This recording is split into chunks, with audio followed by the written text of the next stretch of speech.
Welcome to the Millionaire University Podcast. I'm your host, Brian Guerin, with you today. And on this edition of the MU Pod, I'm joined by Seth Green. He's the founder of Market Domination, one of the foremost direct response marketing firms in the country. He's also the host of the Sharkpreneur podcast with Shark Tank's own Kevin Harrington. And it's one of the top 5 most listened to business podcasts in the country. And also, guys, to boot, he is a wildly successful entrepreneur, having launched 4 different ventures. Seth, welcome to the show, my man. Thank you so much for having me. It is an honor to be here, and I need to update that bio because it's now 7 companies as opposed to 4. 7. We added a few in the last year. All right. I figured I probably should have checked with you before I hit record because I was like, there's probably more than 4 now, but that's It's great all to good. hear. I love it. Awesome. That's Well, the beauty Seth, of being a serial entrepreneur. You play Monopoly with businesses as opposed to real estate. that's right. That's right. I love it. That's perfect. Awesome. Well, Seth, we're going to talk about a few different things today. I mean, you have a wealth of knowledge when it comes to entrepreneurship. So that's definitely going to be one of the things we jump into first. Will be kind of being the foundations of being an entrepreneur. Obviously, you're uniquely qualified to talk about that. But also, we're going to kind of segue that into talking about what you specialize in right now, and that's helping companies build 50 affiliates in 50 weeks to explode their revenue, take their business to the stratosphere. So I'm really stoked to talk about all of that. But before we hop in, let's start with your origin story. Kind of let us know how you got to where you are today. So awesome. The longer version of this story could go for hours. It's on YouTube. It's on our webinars. It's on podcasts. I'll try and do the super short version now so we have time for everything else. So I started out as a retail financial advisor. My specialty was college financial aid negotiation. I got my Series 7, all my licenses, and the first day of training, my branch manager says, I got a book where all your clients could come from your entire career. I said, this is great. I'm early 20s. I'm going to be rich. I'm going to get a Ferrari. This is going to be awesome, just like the movies. And he handed me the phone book because the internet didn't exist back then. I'm dating myself. So I made 300 cold calls a day interrupting strangers, and I hated it. It was a terrible way to get business. So I had the good fortune, after banging my head against the wall a lot, to find legendary marketing guru Dan Kennedy and Russell Brunson, who I know you know. I begged my wife for 30 days in a row to let me go borrow more than our house that we had just moved into, to let me go work with Dan Kennedy. On day 31, she said, yes, you better pray it works. It did. I was last place at a Fortune 500 financial services firm. There were 6,700 advisors. I was 6,700 and dead last. And in 2 years of working with Dan, I was in the top 30 nationwide. So it absolutely worked. All of a sudden, and this was all print media and direct mail, my phone started ringing off the hook with advisors who had found me in the yellow pages. There was no internet, saying, hey, how do I do what you did? And Dan Kennedy said, I faxed him, and he said, you start a marketing company and do it for him. So in 2007, I took the leap. I left the Fortune 500 company. I started my own financial services company. I started my own marketing company for, in the beginning, only financial advisors. And that year, my wife and I had got married, bought our first house, and she quit her job because we had our first baby and she wanted to be a stay-at-home mom. So every major life stressor other than someone dying, I hit all at the same time. Thankfully, it worked out. And we started with 2 companies. Now we're at 7, and we've helped thousands of entrepreneurs and business owners. We've branched out from financial services. We're now in 63 different niches, and we've helped thousands of business owners literally in almost every time zone on the planet over the last 18 years. Wow. Okay. That's incredible. First, I don't want to gloss over the fact that it seems like what kind of changed the entire trajectory was working with Dan Kennedy at GKIC. 100%. Absolutely. Yeah. Without him, I might still be cold calling for a living. Oh gosh, that sounds terrible. Oh my gosh. Yeah. No, Dan Kennedy, for those who don't know, probably kind of like the godfather of direct response marketing. And like you said, you had to fax him. I love that because the only way to get a hold of him is through fax, which is pretty incredible. But for those of you out there, if you haven't checked him out, go Google him, go find his stuff. It's incredible. Obviously, it's life-changing. He's done a lot for me in my career, just studying his work on the marketing side. But okay, so I love the idea of you were just marketed the heck out of yourself, and he said, go start your own marketing company. What other companies are you involved with? And were they all kind of spawns from the marketing, or is it just as you grew, you found opportunities and you went after them? Yes and yes. So we started out with a college financial aid negotiation company, howtofindmoneyforcollege.com, which still exists. We help client families every day cut the cost of college tuition, and marketdominationllc.com, the marketing company. That we created a very unique strategy, as we talked about, 50 affiliates in 50 weeks, get others to grow your business for you. That spun off a separate company delivering that service because we did it for us and it worked so well. It spun off a separate company, BMD Publishing. Then let's see, we launched companies with several of our clients. We created coaching programs for them. And then we launched the company together. That led to a couple businesses. I started a nonprofit last year, the wealthprotectionalliance.org, which is a nonprofit association for business owners, helping them get to the next level. I got hired to be CEO of one of my clients' companies. Also last year, certaintynews.com, which is a media outlet. So some of them were spinoffs of the first of an iteration of an idea. And then some of them were companies started with clients or hired by clients and said, hey, I don't want to run my company. I just want to do what I do. Can you guys run the company and do the marketing? And I'll just go do the thing. And at the time I said yes a couple times. I love that. So talking about, foundations of entrepreneurship, I think we may have hit all of them all within the last 3 minutes here in your story. But what was it that, I guess, was it literally just the acquisition of the technical skill, the ability to write a direct response ad, the ability to communicate what it is you're selling in a way that is immersive and meaningful, maybe even emotional to someone who's reading it? I guess, what was the driver behind that? Did you feel like the only way to succeed was doing the cold calls and doing it the way everyone else was? Or did you kind of have that innate mindset where you're like, there's a better way. I just got to go find the person or the entity who can teach it to me? So I hated making cold calls, loved helping people, hated the process that I was taught to get to them when you're broke and have no money and are just starting out. At the time, without the internet, cold calling, I couldn't even afford stamps. So cold calling was the way to go because I didn't know any better. I hated it. I said, there's got to be a better way. I didn't know what the way was. I was reading all kinds of marketing books and tapes and stuff like that until I found, one of Dan's books and said, oh my, I was actually referred to Dan by somebody else, another guru in the industry, marketing industry, and said, oh my God, I literally, in my spare time, I'm a professional. I used to be a professional magician. And I had borrowed the money from my parents, much less, like $1,000 at the time, to buy a marketing course for magicians. And it was produced by a guy named Dave D, who was one of Dan's most successful students at the time. I implemented the course. I became the busiest, most successful, most expensive magician in Buffalo, New York, and said, oh my God, I did it in like 60 days. And I said, oh my God, this really works. And I used my critique certificate. I faxed it into Dave. I got to do a call with Dave. And I said, Dave, this stuff is amazing. Where'd you learn it? He said the two words that changed my life. He said, Dan Kennedy. And I said, how do I talk to Dan? He said, you don't, right? Like, he costs more than your house, all this other stuff. And I said, that was a carrot dangled in front of me, right? I'm like, I am going to go. You cannot tell me I can't do something. So I found that's how I got connected to Dan, started reading books, started getting products, and then went all the way up the ladder. Wow. Wow. Okay. So did you actually work with Dan in his business, or were you were in the business? Oh, yeah, so he helped write our first lead generation magnet in the financial services business, helped teach me directly. A lot of what I know about direct response marketing came from him, and then went down the rabbit hole and started learning from everybody in the industry and everybody who came before and everybody who came before them. People have been long since dead. So I went down the rabbit hole, as you mentioned, and Alice turned out to be Wonderland, I guess. Yeah. So let's talk about marketing when it comes to, if you're new to entrepreneurship, if you're aspiring entrepreneurship, maybe you're early stage.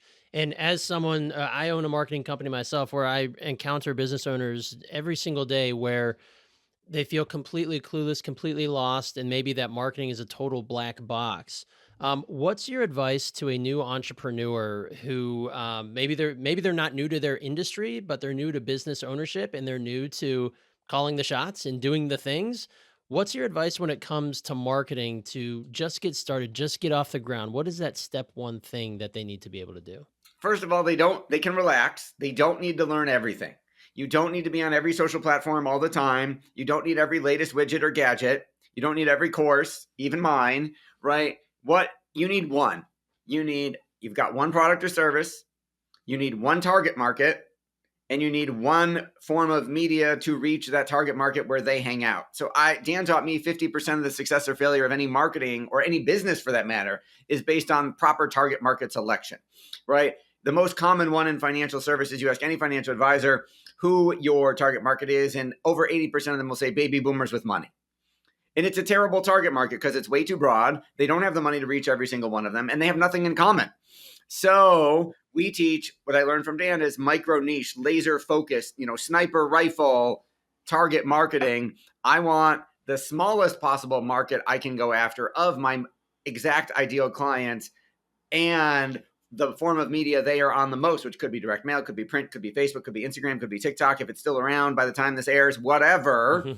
They need one form of media that person hangs out on, and they need one offer, and they don't need everything else for a while. Dig all the gold out of that hill, the one product or service, one target market, one way to reach them, and one offer to make. And once they're printing money, then they can afford to learn everything else. Yeah, I think it's so easy to get completely blindsided or overwhelmed by all the different platforms, all the ways you can advertise, all the different things that you could possibly do to grow your business. And I think it leaves most people either broke, empty pocketed. They try everything and think they need to be everywhere. Or you just get completely overwhelmed and you might not do anything. You kind of just float and your business just is stagnant. But if choosing that single pathway, pick one thing, stick with it, and double down on it. I think that's fantastic advice. Well, I wouldn't double down on it until it works, and then I would Until it double down works, on it. yes. Because you don't Correct. always Make pick the sure it right works. combination right off the bat. Yep, absolutely. And I've I can gotten tell it you wrong plenty of times. yep, same here, same here. It took me about 4 or 5 iterations before I kind of found exactly who I need to be getting and then the best way to attract them. It's marketing is have a good offer, find the people, get in front of them and present that offer, present that solution. Um, Absolutely. it's not the rocket science that a lot of people might feel that it is. Right, but it's our job to tell them it's rocket science, so they got to hire you, right? Right, exactly. Exactly. That's part of the gig, right? Okay, so as a new entrepreneur, I think it's really easy to be completely overwhelmed, not just by platforms, not just by everything you can do, but as you're leaning this more towards sales, when you were in your business, what was it? Was it your offer that sold everybody and they were already in? Is that where the emphasis needs to be? Or what about building out infrastructure to actually close people? I'm not sure. I think there's a couple different questions in there, and I'm trying to figure There's out which probably one. like 7. Yeah, I'm Yeah. trying to figure out which one to answer first. So, infrastructure to close people. I don't know that you need any fancy infrastructure. We both are students of, disciples of Russell Brunson, who will tell you you're only one funnel away. I don't even know. I mean, it depends on where you're starting. If we're talking literally zero and I've got no money, I'm not worried about buying a ClickFunnels account or whatever, a Grow High Level or anything. I would literally do the lowest tech possible, which could be, I'm going to have a conversation with you, Brian. I am going to make you right Zoom. I could get the free Zoom. Mhm. I am talking to you. I talk to you online and then say, hey, here's my solution. Want to buy it? I mean, obviously, it can be more elegant a close than that, but I think you've got to make enough money to pay the bills and keep the lights on before you're worried about, hey, I've got this 27-step funnel. Now, do we have those? Of course we do. Do we build them for clients and drive traffic? Of course we do, just like you do.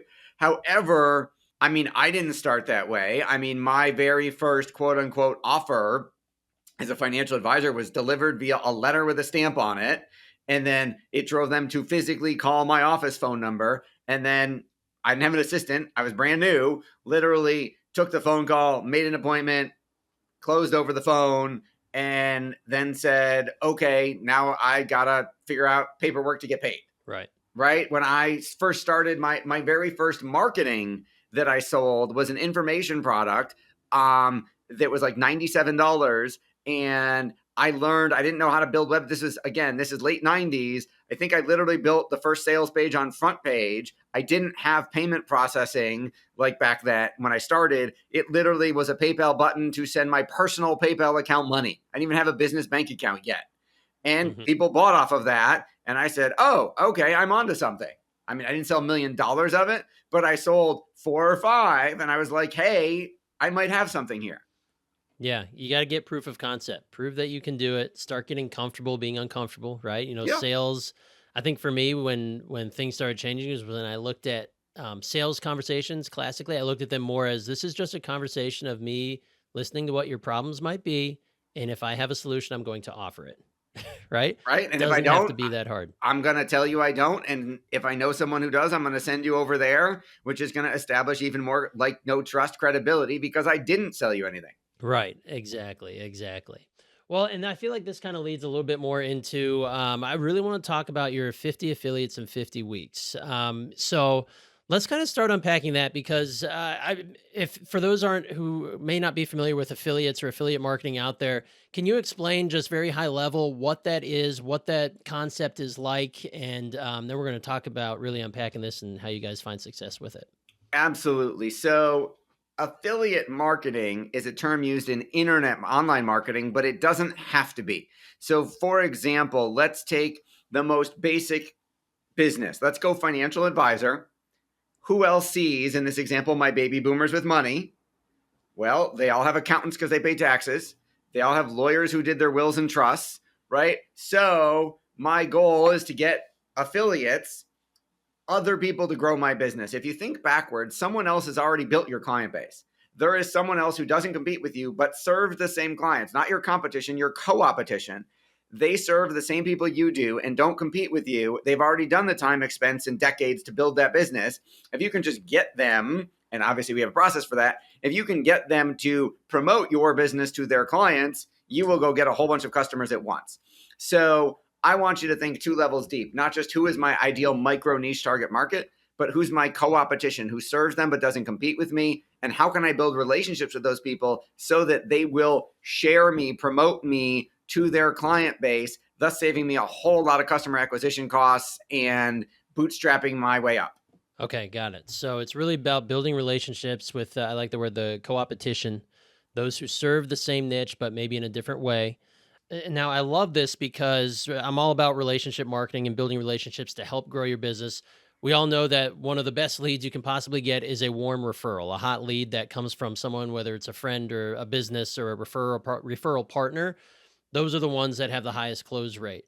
So building a little army of your own with sounds like 50 of these in 50 weeks sounds incredible because now you shouldn't ever have to want for for any additional ways in revenue in terms of when it comes to affiliates. So what's the process? What can you share with us in terms of how to go about doing this and as well as the importance behind it? So what I would suggest is you want to start by making that wish list, right? Russell Brunson is famous, has become no, sharing the Dream 100 concept. We call it Dream 50 because 100 can be overwhelming to people, and we do it differently than Russell does it. Again, we both got it from Chet Holmes, and then we iterated it into the 21st century, which is why I got nominated, the only person ever to get nominated back to back to back for Dan Kennedy's Market of the Year award. So you want to think 50, one a week for 50 weeks could totally change your business. Who are those 50 potential joint venture partners, strategic alliances, referral partners, affiliates, whatever you want to call them? Start by making that wish list of who are 50. If you can't do 50, do as many as you can. Who are 50 other professionals? And it could just be the type of professional. I could just list accountant. I don't know what accountant I want or how many accountants I want, but I could just write accountant, right? Who are 50 other people or types of people who serve the same clients but don't compete with me that could move the needle for me if I could get them to. And then once you've done that, then part of our secret sauce is we have our clients, we go out as their media department. We get those 50 people to say yes to being interviewed on a podcast like yours. So as a financial advisor, I'd be interviewing accountants and attorneys on my podcast every single week. And then we have a very lengthy, like 30-step direct mail sequence that goes out after the podcast airs. Spoiler alert, you're going to be on the receiving end of this because you were on our show. So now you know. Oops, pretend you Nice. don't and be surprised and impressed. So we drip on them. We add value every other week so that we're constantly adding value. We're permanently top of mind. We're always in front of you so that by the time you get to step 3 or 4, you're literally going to send me an email and go, Seth, I'd love to talk more. So we've got the message. We've done it thousands of times. We've got the messaging. We've got what needs to be sent all dialed in. Doesn't matter what industry it's in, pretty much. That will get those guests to turn into ambassadors, affiliates, raving fans, people who are out there telling the world how fabulous I am and getting us business. Awesome. Okay, so let's dig a little deeper. Let's say you have an affiliate or a future affiliate, they come on the podcast, they have a great show, you follow up with them, and the offer is, will you essentially be willing to take a cut for every future client you send to this business owner? I wouldn't even tell them that.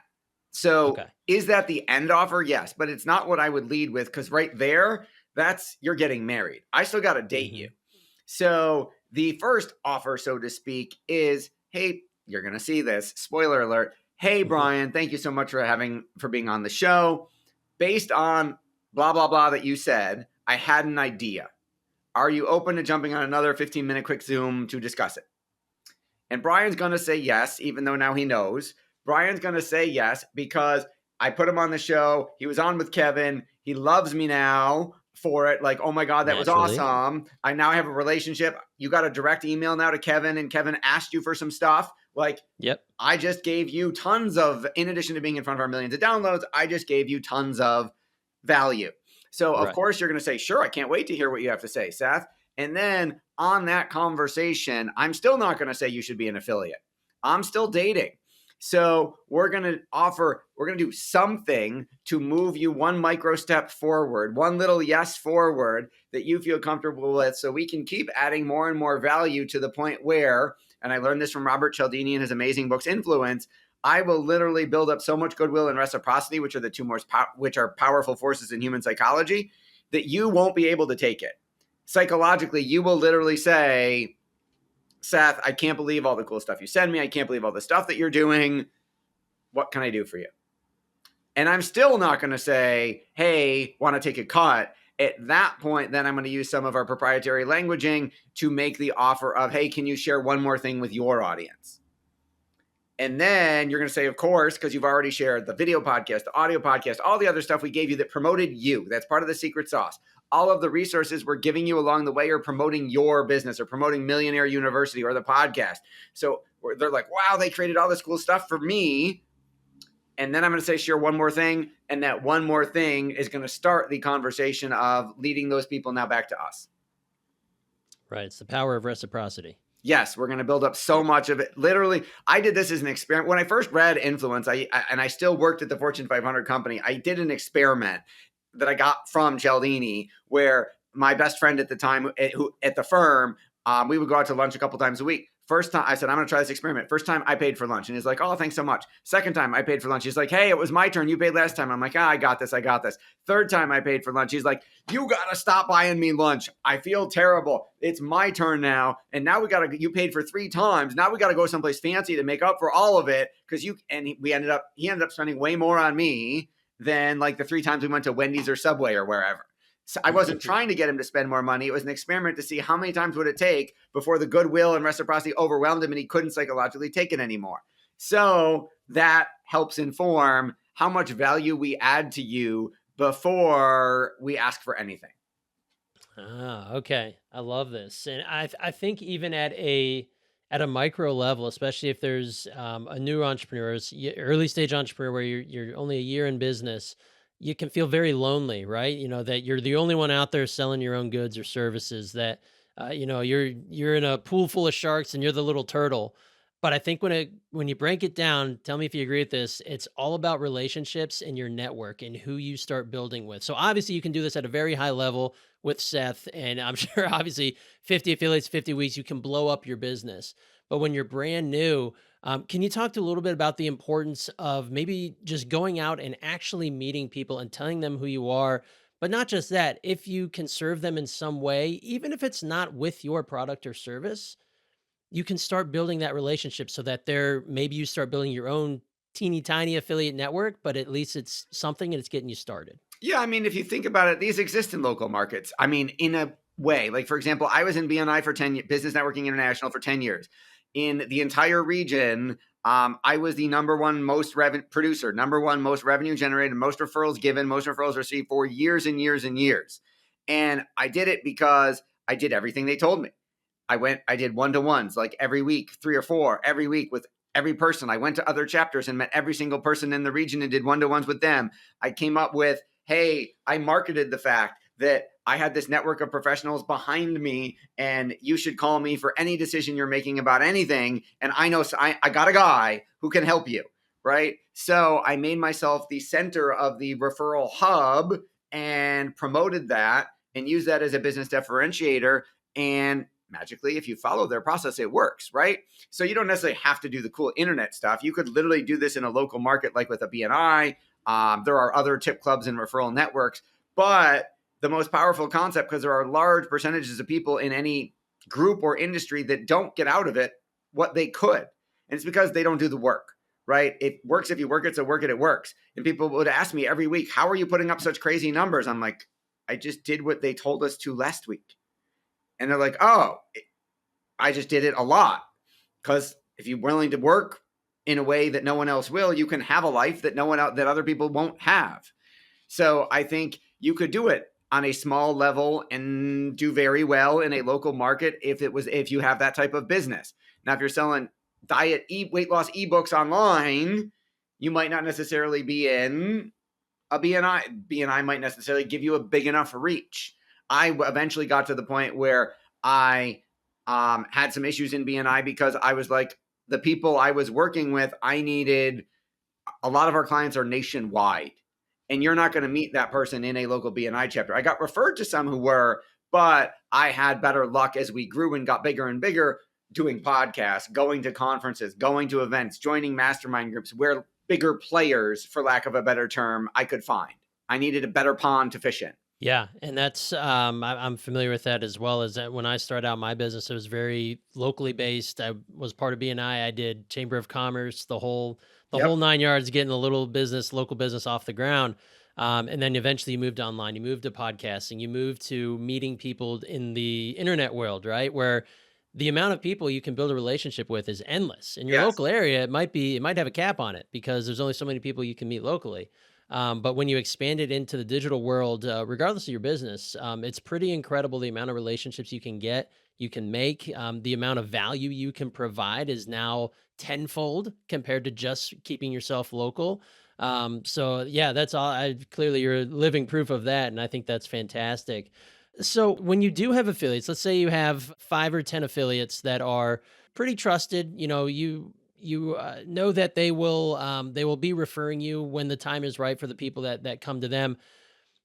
At what point, and I've experienced this too, where I have a good affiliate or I have a partner who I know they're going to refer business to me.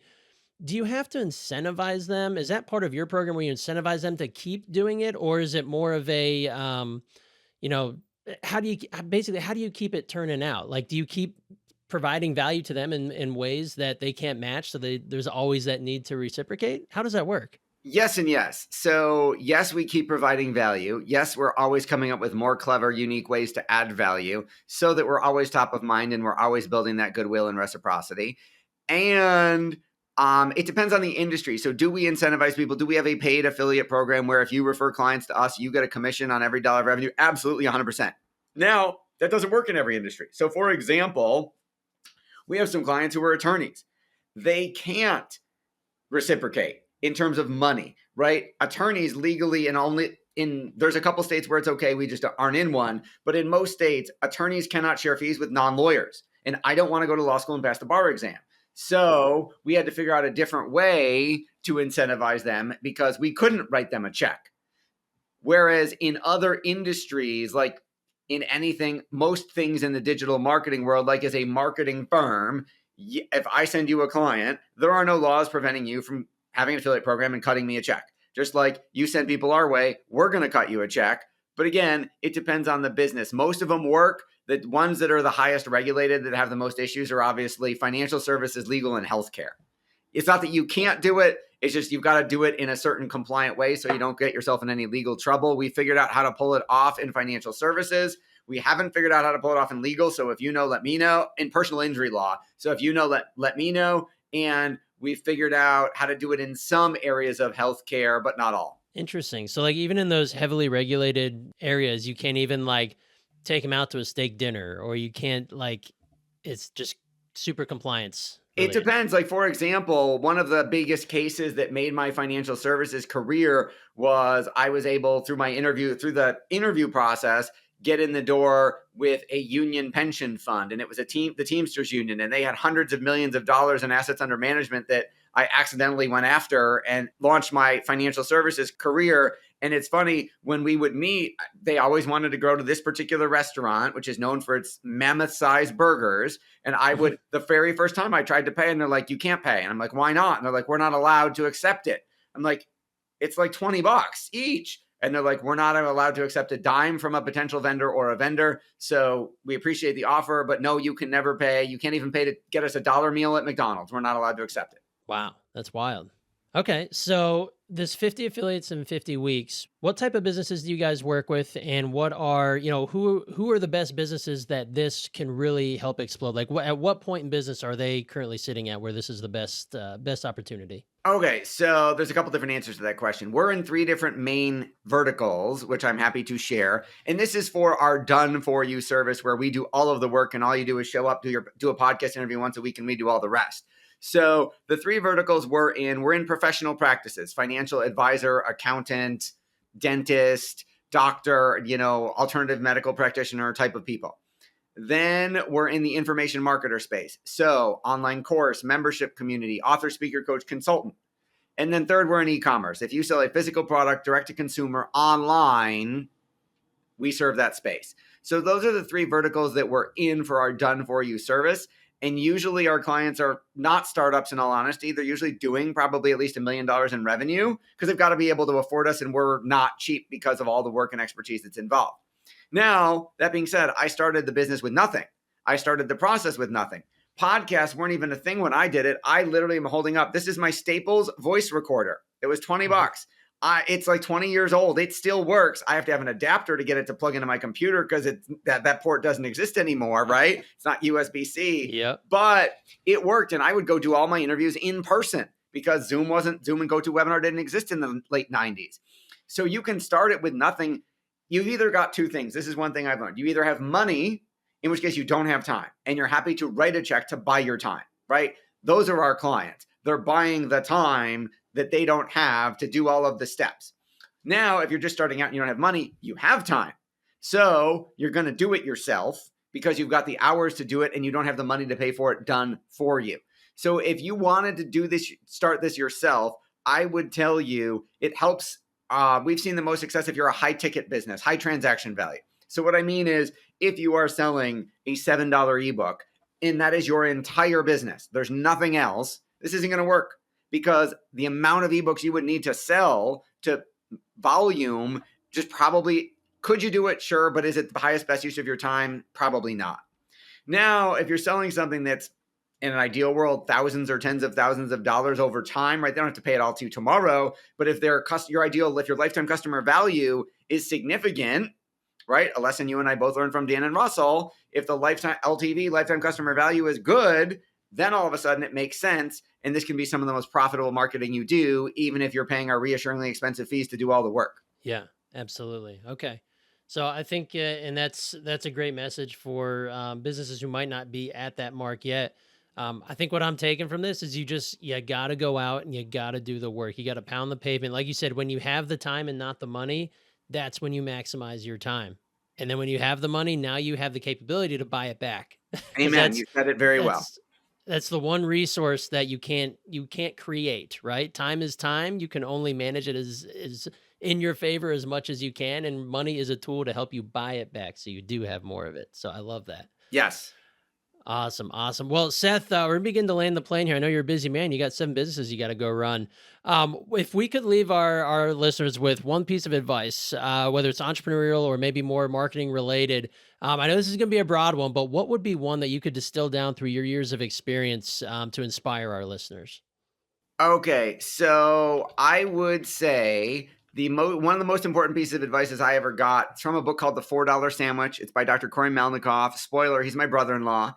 And it's an amazing book. He literally had his debit card when he was starting out decline for a $4 sandwich, hence the title of the book. So one of my favorite quote from that book is, who you are being affects how well what you are doing is working. Who you are being affects how well what you do works. So if I'm in a negative, fear-based, scarcity mindset, I could do all the marketing in the world and it won't work the way it should. We've had clients do that. Screw it up. But if you are optimistic, excited, confident, certain, believe in yourself, believe in what you're doing, same marketing campaign could crush it for you. So I try and forget just sharpening the saw on your own expertise. I try and spend time doing what I call at least twice a day my personal development push-ups, right? If you you can't go to the gym once and get fit, you got to do the push-ups, you got to do the exercise every day. So I try and do personal development push-ups multiple times a day to keep my mindset right, which I think is the most important thing, because if I come from that confident, excited, optimistic place, magically everything works better. I love that. I love that. And an abundance mindset. Get away from that scarcity mindset. Live in abundance. Yes. All right. Awesome. Well, Seth, thank you so much, man. This has been awesome. I want to make sure anybody out there listening today can check you out, check out your business, maybe connect with you. What are the best ways to get more Seth Green in their life? I greatly appreciate that. So we have a very special offer for your listeners. So my latest best-selling book on Amazon is The Ultimate Guide to Growing Your Business with a Podcast, How to Turn Warm, Fuzzy Feelings into Cold, Hard Cash. It maps out this process step by step. We are, for your listeners, giving them a 30% discount off the Amazon price. If they go to ultimatepodcastbook.com, we will give them 30% off the Amazon price, and we will physically ship them the book. If you're just trying to get a hold of me, LinkedIn is a social network I'm most active on. Message me there. And it's Seth Green with an E on the end. If you do it without the E, you'll get the actor. Right. Don't forget that E at the end. All right. Fantastic. Well, Seth, thank you so much for joining us. A bunch of gold nuggets here today. Really a pleasure having you. Thanks so much. It was a lot of fun. All right.